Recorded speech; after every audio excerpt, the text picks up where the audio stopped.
1 week bago ang kasal namin ay nag-break kami. Sobrang nakakahiya sa part ko, lalo na sa pamilya ko. Kasi babae ako at nakaplano ng hindi ako naghabol at iniyak kong lahat yon sa nanay ko.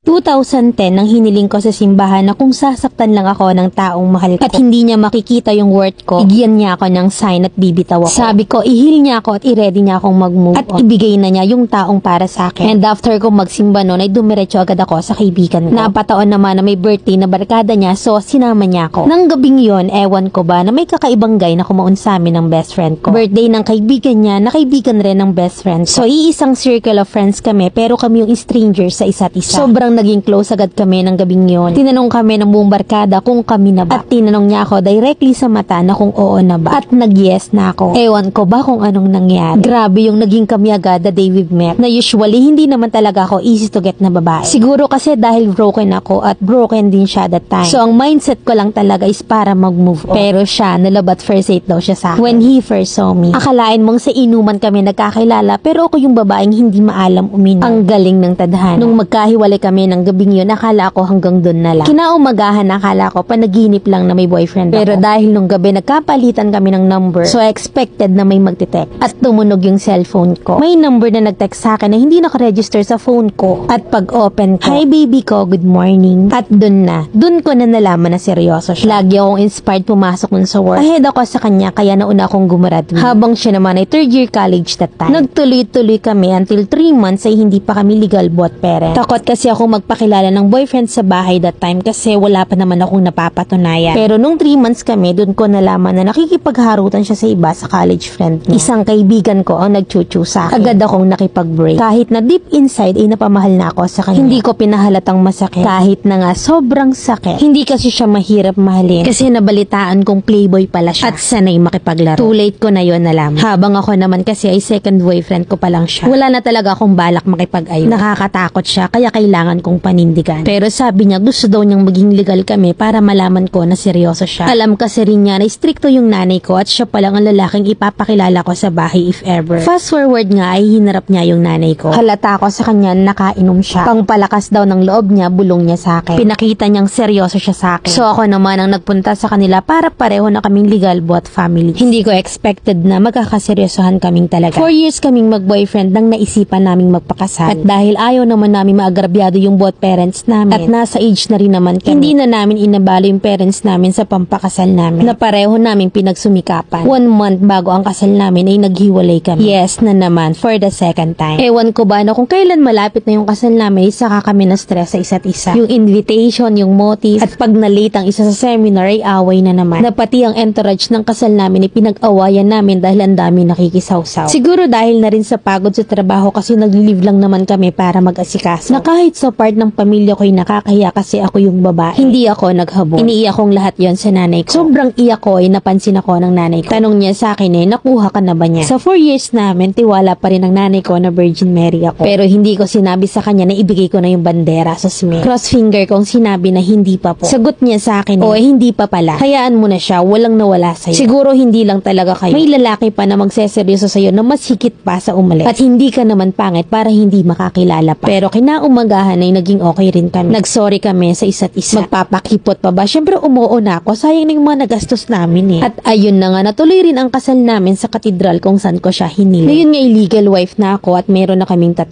anak. Maganda lang siguro yung matres ko kasi lahat naman sila'y planado. Until now na kahit 3 na, ganun pa rin ang treatment niya sa akin. Hindi naman siya under desire. Alam niya lang kasi na worth ako to keep. At alam niya rin kasi na hindi niya mapipisil ang ilong ko. Hindi ko love language ang mag I love you palagi. Mahilig lang ako magregalo, magluto, and too caring ako sa kanya. Lalo na sa 3 anak namin. Na kahit hindi ko sabihin, alam kong ramdam niya. Kaya girls, wag sa lalaking sasakit ang ulo nyo. Pag may nakita kayong red flag, wag kang matakot bumitaw. Hindi yan magbabago kung nakikita niyang kinakaya mo. Hindi ikaw ang magpapabago sa kanya, kundi ang sarili niya. Kung talagang mahal ka niya, magbabago siya para sa'yo. Wag kang magsettle sa taong hindi sigurado. Sobrang genuine nating mga babae, iba tayong magmahal. Kaya wag mo naman sanang bastang ibigay sa taong hindi naman kayang i-appreciate at ibalik sa'yo. It's not about being selfish. It's about knowing your worth and respecting yourself. At wag kang magpahalata na sobrang mahal mo kasi dyan ka maaabuso. Piliin nyo yung lalaking mas mahal kayo. Don't settle for the bare minimum. Girl, trust me. Pag mas mahal ka, iba mag-alaga. Letter sender, ang Mami Lens nyo.